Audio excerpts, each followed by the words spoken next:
Hello guys, kumusta po kayo? And for today's video is update tayo dito guys kay Terlu na kung saan guys ay meron silang update na meron na silang fast payment guys.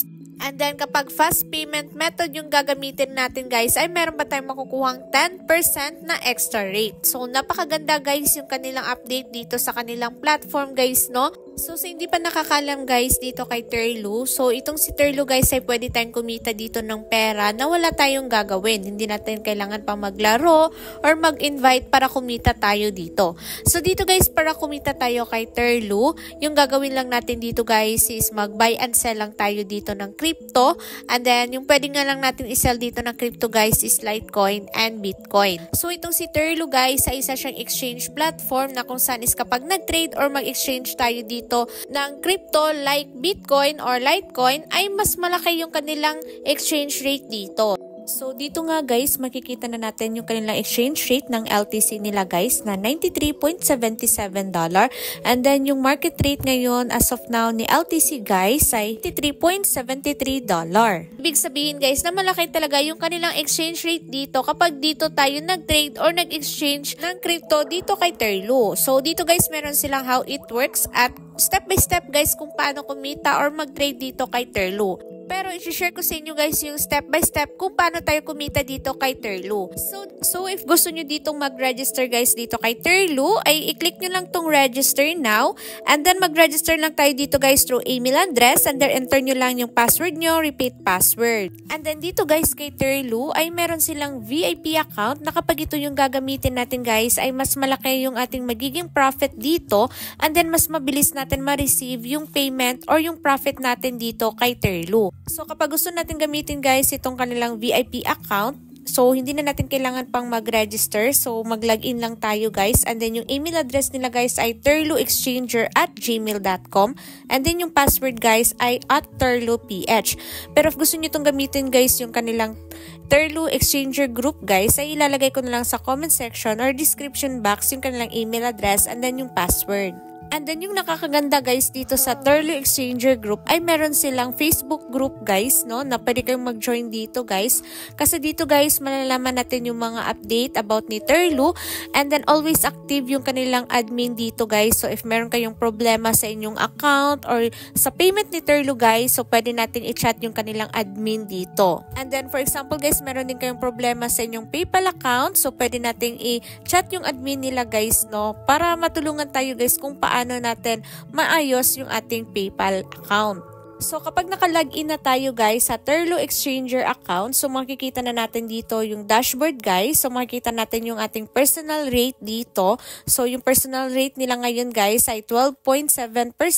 So ito yung magiging profit natin guys, no, kapag nag-trade or nag-sell tayo dito ng Litecoin or Bitcoin. And then makikita din natin guys yung number of transaction, yung received funds per PayPal, and then yung earnings. So dito guys marami na din gumagamit dito sa Terlu Exchanger account. And then dito guys makikita natin yung mga transaction guys, yung mga payment ID. So as you can see guys na marami na din nakapag-transact dito. So yung sinisell nila dito guys na crypto is halos LTC guys. So makikita din natin yung status, yung mga earnings nila dito. So if gusto nyo guys na mag-trade or mag-sell or kumita dito kay Terlu guys, so i-click nyo lang tong 3 lines dito and then click natin tong make a trade.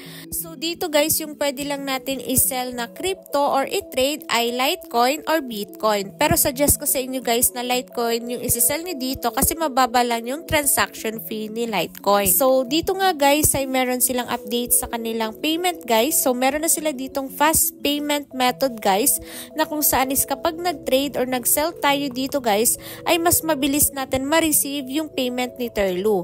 So minsan guys ay nasa 1 minute or 2 minutes lang. And then minsan guys nasa 6 minutes. Basta guys dito kay Terlu ay within 24 hours natin ma-receive yung payment ni Terlu. And then kapag regular payment yung gagamitin nyo na payment method guys ay matagal natin ma-receive yung payment ni Terlu sa ating PayPal. So mas okay guys na yung gagamitin nyo na payment method is itong fast payment method nila guys kasi aside sa mas mabilis natin ma-receive yung kanilang payment ay meron pa tayong 10% extra rate. And then dito kay Terlo guys ay sa PayPal natin marireceive yung payment ni Terlo. So make sure guys na yung PayPal na gagamitin nyo is verified siya guys at meron na siyang mga transaction history. Kasi kapag new account at hindi verified yung gagamitin nyo na PayPal guys, so possible na ma-on hold yung fund ng PayPal account nyo. And then bago ako nagtitrade dito kay Terlo guys ay inaalam ko muna sa market rate yung price ni LTC. So dito nga guys yung price ni LTC ngayon, yung 1 LTC guys ay $84.61. So for example guys na mag-sell or mag-trade tayo ng LTC guys na worth $50. So enter nyo lang dito guys na $50. So yung worth $50 na LTC guys ay $0.59. And then dito kay Terlo guys kapag yung 0.59 LTC yung i-trade natin or sell natin dito kay Terlo guys, so yung marireceive natin guys ay $54.91. So meron tayong profit guys no na $4.99. So kapag gusto nga natin mag-sell guys or mag-trade dito kay Terlo, so syempre dapat meron tayong fund na LTC. So dapat guys meron tayong crypto wallet. And then yung ginagamit ko guys na crypto wallet is Binance.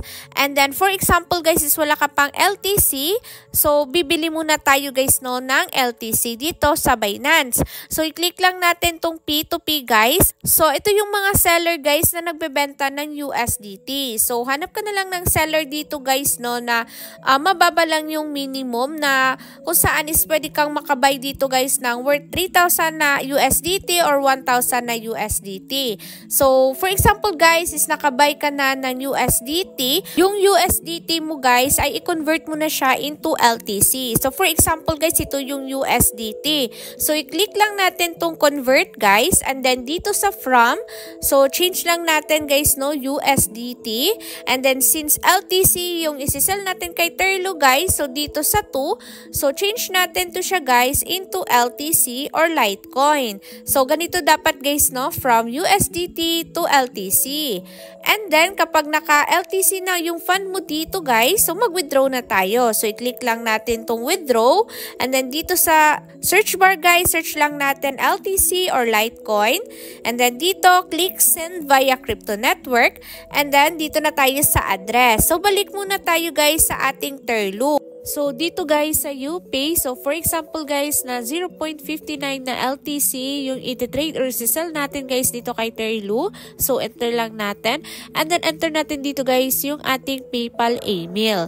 And then kapag na-enter nyo na guys yung amount ng LTC and then yung PayPal email nyo, so i-click lang natin tong I agree and then click sell LTC. And then ito na yung kanilang exchange information guys. So dito sa 2D's address guys, ito yung kanilang LTC address. So copy lang natin to siya guys and then balik tayo guys sa ating crypto wallet and then dito sa address guys paste natin yung kinapi natin na address sa Terlo and then automatic na meron na yung Litecoin dito and then dito sa withdrawal amount guys, so balik muna tayo dito sa ating Terlo and then dito sa please send exact amount guys, so copy natin to siya and then paste lang natin siya dito sa ating withdrawal amount.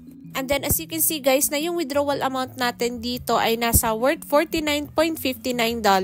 So ibig sabihin guys na ito yung ating puhunan. And then kapag dito nga natin siya i-sell kay Terlo guys, yung ating $49 guys ay magiging $54.44. So ito yung marireceive natin guys no sa ating PayPal. And then kapag fast payment method nga yung gagamitin nyo guys ay within 24 hours natin siya marireceive sa ating PayPal. And then minsan nga guys ay hindi na siya aabot sa 24 hours.